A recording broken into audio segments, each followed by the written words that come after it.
Ssentebe w'akakiiko k'ebyokulonda mu kibiina kya NRM Dr. Tango Doyi agamba nti omulundi guno abeewandiisa beeyisiza bulungi so ng'era ye nga ssentebe ne banne be bakola nabo tebalina kusoomoozebwa kwonna ku basanze mu bantu bagenze kujjayo empapula kubanga kisangiddwa nga bonna empapula zaabwe. The exercise has so far gone on very smoothly, and I thank all members and stakeholders for their cordial relationship with the Commission. The Commission is handling the nomination exercise, the expression of interest exercise, which will run up to 15th. Nomination of candidates will be starting on 17th. Why? We have given them time to get signatures of those voters, the 20 voters, to back them up. Those voters must be in the National Electoral Commission register. Odoyi era wano walabulidde abatannaba kujjayo empapula okulabira ku bannaabwe abasoose okujjayo empapula basobole okweyisa obulungi n'okugoberera amateeka g'ekibiina. We as the NRM Electoral Commission are independent in our activities and thinking. We set the guidelines which was approved by SEC and we are following it to the dot. You are not a member of NRM, you will be gotten out of the system. We are using the system. You have to first prove your NRM before we give you our forms.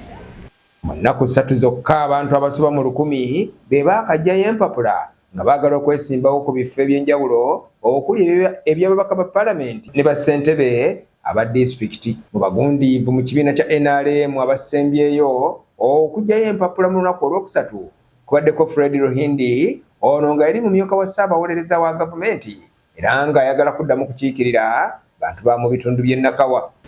Leero tuli wano nange maze okujjayo forms ziraga nti njagala kiikirira abantu bange ababuganga West Constituency Kakumiro ekisanja ekiddako eky'emyaka 5. Eky'emyaka 5 tukimaze, tuli mu kuwumbeekawumbeeka twabwe tukiggalawo dde tugenda mu kipya.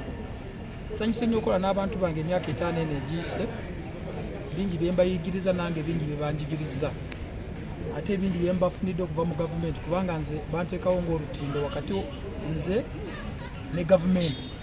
Amalwaliro tugafunye, amasomero tugafunye, amazzi tugafunye, amakubo tugafunye n'okuyamba abantu baffe okuva mu bwavu. Abahagizi banje mwena okugira okuhama okurugera izooba babiri bababiha Nyamateta rije, Nyamatare kwire, Nyamata birgireho already kora district yanje yantungamo. I delayed to pick the forms because I was in police.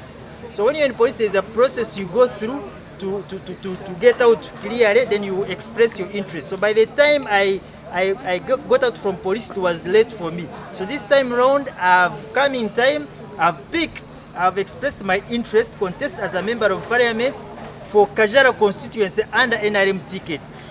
Minisita omubezi wa tekinologiya Godfrey Kamyanga naye ajjeyo empapula okokosa minisita omubezi owabazirwanako Huda Habasoni Orero era ng'ono akiikirira abantu balinga East okuva mu disitulikiti eya Yumbe.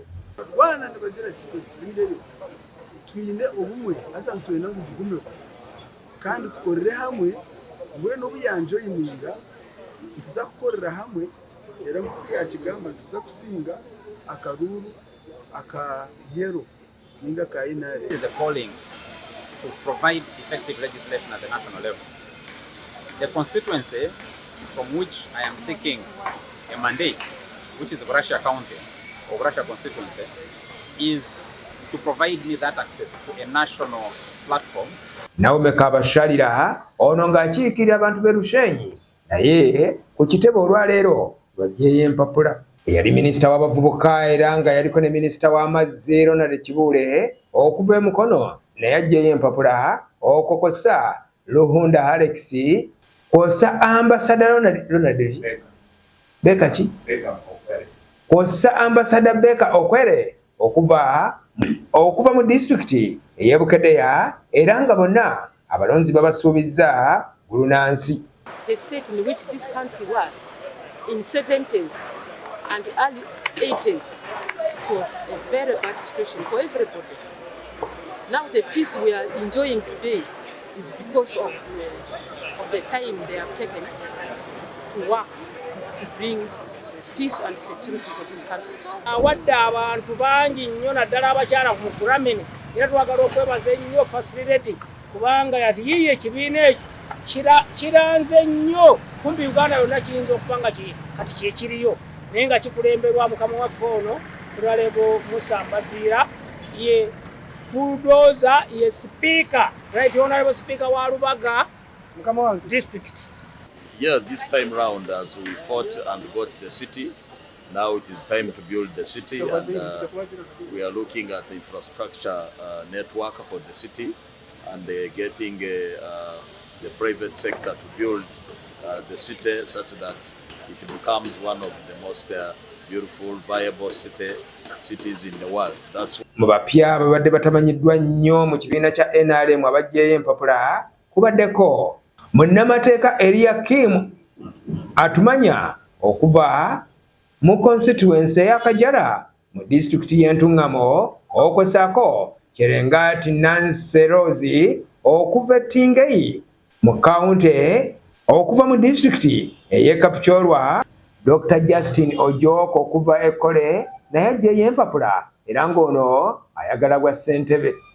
Mbaziira Musa ono nga yabadde sipiika w'olukiiko lwa division ey'e Lubaga naye ajjayo empapula nga kati ayagala kukiikirira. I've expressed interest as the Member of Parliament in Gay County to have better representation for my county. And I want to pledge to the people of Tingay County that I will represent you fully in the Parliament of Uganda and also legislate for our country, Uganda. Okay. Wadde abantu bangi nnyo naddala abakyala mu kuramini era twagala okwebaza ennyo facility kubanga yati yiye ekibiina ekyo kiranze nnyo. Okusinziira ku mawulire agava mu bibiina byonna ebyobufuzi abavubuka boolekedde okubiisanya ne bannamukadde kubanga omuwendo gw'abavubuka abajjayo empapula gulaga nga gweyongedde obungi so nga ne bannamukadde ababadde mu bifo balemeddeko.